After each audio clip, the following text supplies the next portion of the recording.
Thank you for joining us. We will be sharing with you tonight from Pastor Newton's book entitled The Antichrist. And we'll pick up with chapter 5 and 6 tonight. Chapter 5, Beware of the man in the business suit. The Antichrist will be an entrepreneur of the first order, a man of the world without peer. If we think of him as some mystic wearing the shawl of an Arabian nomad, think again.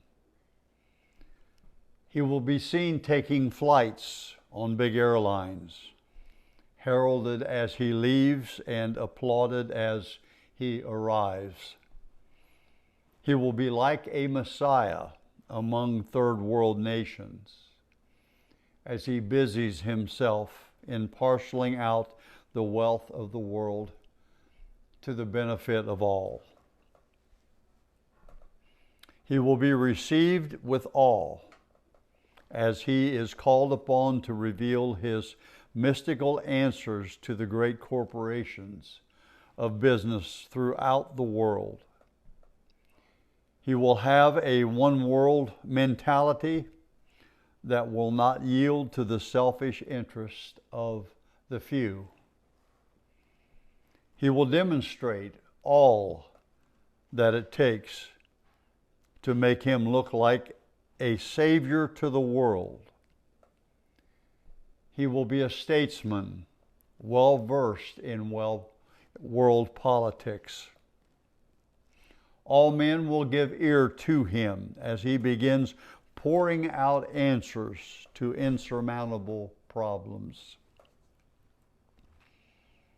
As wise men in the days of young Jesus were astounded at his wisdom, so will wise men of this day realize that this man, the beast, speaks from a hidden wisdom so awesome that 3 of the great 10 kings are overcome by his strong countenance and powerful speech. This is the little horn that comes up among world leaders as they are wrestling with problems in the world. He suddenly arrives with the power of the dragon and demands to be heard. He will no doubt make one of the greatest orations of all times. It will be not only great because of its rhetoric and perfectly framed phrases, but all other proposals heretofore made will pale into insignificance as he draws on his ancient and hellish knowledge to the surprise of all. He will both reveal and make clear the problems as Daniel did. He will both interpret and solve those problems as well. He will be given TV coverage as no other man in history. There will be something of power in his person that makes all men feel that he has made them the magnificent obsession of all their desires. They will literally fall in love with him because he has taken such a private and deep concern for every detail of their lives. Military and government men will stand in amazement as they behold his genius in pooling atomic resources, successfully gaining control of the devastating and frightful weapons of war. The Middle East problem will be solved by the little horn that bears an eye of enlightenment in his forehead. Israel will think that they have found their Messiah. Men might well see him with the great apostate religious leader on the same platform as they, together, bring about a false peace for a season. They will cry peace and safety. Craft is prospering by his policies. All men seem to lie down in peace with the promise of bread and security on the morrow. National barriers will fall. Men will cross over alien borders without restraint. Congresses will be held that take on world proportions. All nations will be invited as the great charismatic leader leads men into their dream world. He will have recovered the world from its economic depravity with such success that men will insist that he determine the wage earning power of all men. He is the genius that has blessed the earth with his coming. So the tongue of the world, popular songs will be written and sung to his honor.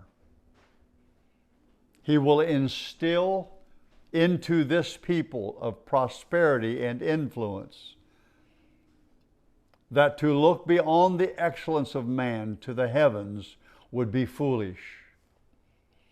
Follow my ways and look within yourselves, he will say. Gone will be the days when men will be worshipers of the true God. Daniel 8:25 says, and by peace he will destroy many. 1 Thessalonians chapter 5 verse 7 says, for they that sleep in the night and they that be drunken are drunken in the night. Also in 2 Thessalonians chapter 2 verse 11, because men are lovers of pleasure, of unrighteousness, God shall send them strong delusion. The net has been spread, and the world has been set up by the man with the business suit, ready to enter the last half of the tribulation. Isaiah chapter 10, 13th and 14th verse. For he saith, by the strength of my hand I have done it, and by my wisdom, for I am prudent, and I have removed the bounds of the people, and have robbed their treasures, and I have put down the inhabitants like a valiant man. And my hand hath found a nest the riches of the people, and as one gathereth eggs that are left, have I gathered all the earth. And there was none that moved the wing, or opened the mouth, or peeped. The nature of the world that receives the Antichrist. Economics looms large in the thinking and the affairs of men. Just as today, obtaining of goods and security for the future will be the main concerns. The Antichrist will emerge out of familiar waters. His mind at the first will be to bring all men into focus, seeking out and providing for all the essential needs that they may have. The man gets the vote that gets the bread. He will truly be a bread giver. Working out of a powerful United States of Europe and doing well there, he will extend his powers to the world. He will have enlarged vision concerning the needs of the entire world. With his cunning and power, he will subdue 3 great kings, amending their thinking according to his. While he will promote the European common market, he remains a world thinker. His early powers, supported by the religious whore, will give him added strength. Satisfied countries from across the world will discourage anyone to oppose him at the first. Going into the hostile Middle East as a good-looking economist, business suit and all, he will turn back ancient animosities of these countries for a while. He will, with ease, confirm the covenant and be on his way to conquering the entire world. Chapter 6. The title is Beware the Church-Going Man. The Antichrist will emerge at first with a strong alliance with the apostate church and its leader. The Antichrist sees clearly the power and the religious charisma in the great Roman leader. After all, the task at hand is in deceiving the whole world. The best way possible to accomplish this is by the projection of innocence and the elevating of religious thought and practice. He will use as a giant springboard the great and powerful whore. From her, he will launch forth into a kind of religious mentality that intends to have the world at his feet. Do not forget, his mind is imbued with the dragon's mind that has experienced the white heat of God's awesome presence. He was a guardian about the throne. He will, however, turn that religious experience into lasciviousness, always creeping about in the presence of God Almighty. He will wear the facade of righteousness, but deny the truth. It seems strange that so many in our day turn their faces up in worship, in the most adoring and worshipful manner, without any idea of rendering unto God Christian discipleship. This demands a consistent and holy walk before God. Much adulation and praise will pass between the papacy and the Antichrist as they appear to be in accord with the same claims of truth. Auditoriums will be packed when the two appear on the same platform, projecting a lamb-like, captivating presence that brings men to their knees in false worship. The Antichrist will know the Roman Catechism verbatim and will be seen and heard giving worshipful attention to it. He will be a partaker of sacrament and will yield himself up for baptism. The world's religious systems becoming one will be much on the agenda of these two powerful persons.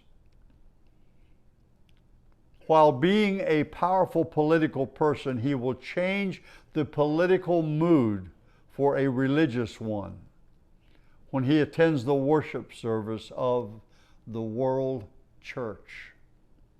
Don't forget, he is the Jewish Messiah that restores the covenant of sacrifice for the Jewish people. And from that point, seeks to merge all religions into one, with Rome as its headquarters. While they may seem to be in conflict with the Jewish people, who were not taken in by other religious persuasions, there will be a loose Antichrist concord between the two. The Bible calls it an agreement with hell. The Antichrist will become a man for all seasons. He seeks to resolve all religious disputes, thus providing a world in which peace can be more easily established.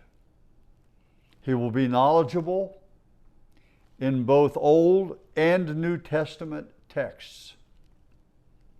Men will succumb to the ardor of his preachments and confessions of faith.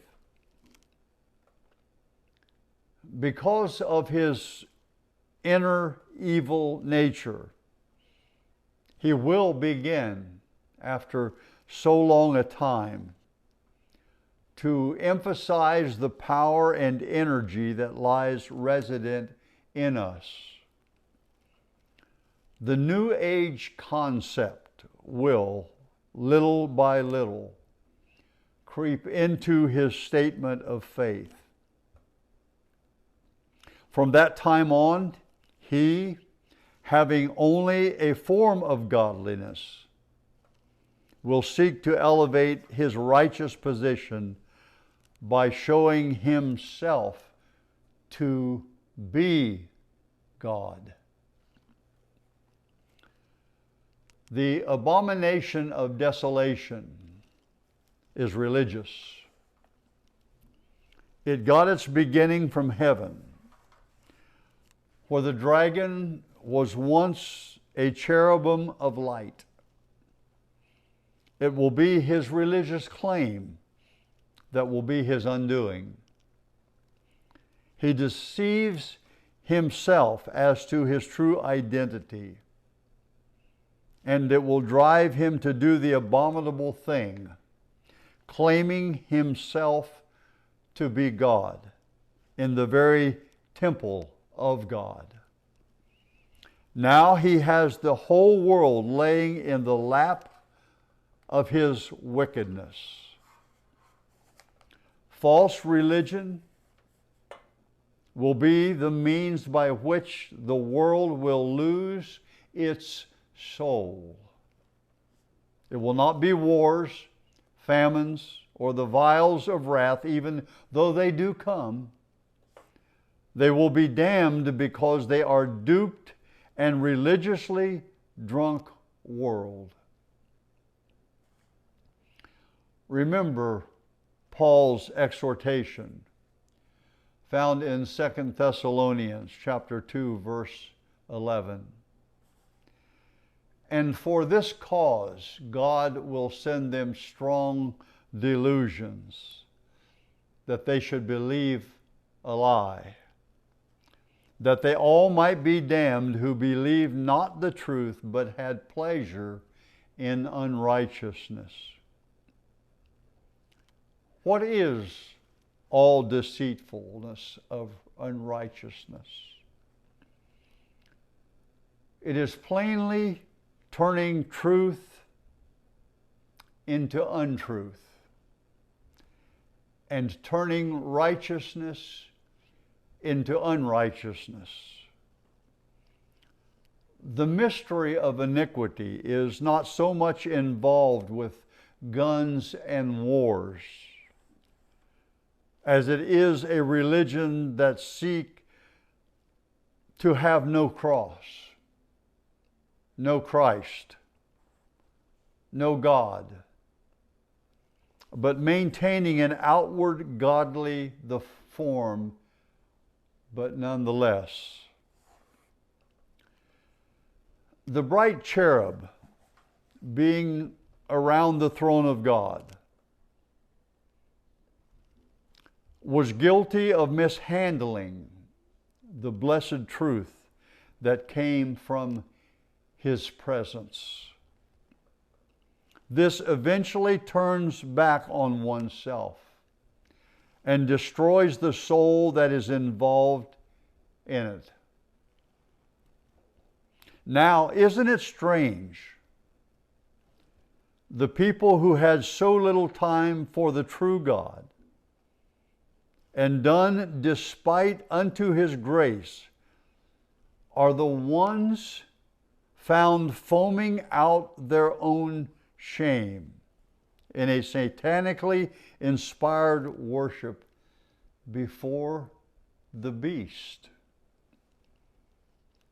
A creeping, crawling, frothing at the mouth worshiper is the end of ignoring and disregarding the truth.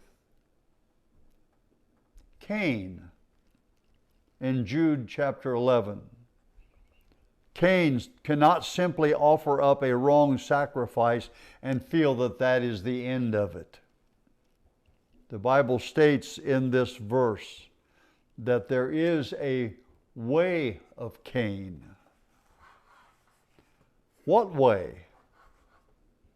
And how far does that way go that emanates from Cain? When we see the last worshipers bearing the mark of the Antichrist, do they not appear to be clouds without water? Do they not appear to be carried about of winds? Do they not appear to be trees whose fruit is withered? Will they not appear twice dead as they march on to the second death? This is the awful truth and fruit of denying truth. So religious deception moves men on to the end of their lost world. Thank you for joining us for this session. Next time we will pick up with chapter 7 and 8.